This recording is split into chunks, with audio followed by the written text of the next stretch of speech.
বেপরদা মহিলা যখন কবরে যাইবে,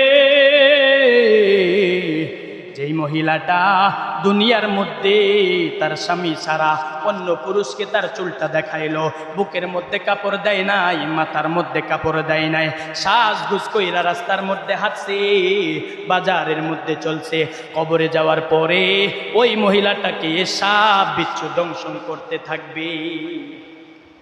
এরে মুসলমান, এখানেই শেষ নয়, ও মা বোনেরা শুনো, আল্লাহর নবী বলে, উম্মত,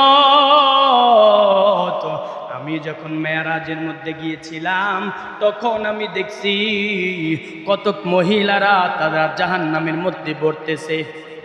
জাহান্নামের ফেরেশতারা ওই মহিলাদেরকে চুলের মধ্যে টাইনা টাইনা হেসরায়া হেসরায়া জাহান্নামের মধ্যে লইয়া যাইতেছে।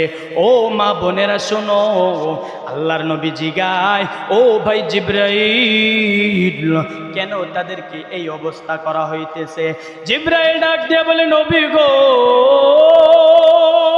তারা হলো দুনিয়ার মধ্যে ওই সমস্ত মা বোনেরা, ওই সমস্ত নারীরা, মহিলারা, ওই সমস্ত যুবতীরা যারা দুনিয়ার মধ্যে মাথার মধ্যে কাপড় দেয় নাই, বেগানা পুরুষকে সাজুগুজু কইরা দেখাইছে, অর্থাৎ পর্দা করে নাই, তারা মাথার মধ্যে কাপড় দেয় নাই, তাদের কণ্ঠটাকে নিমজ্জিত রাখে নাই।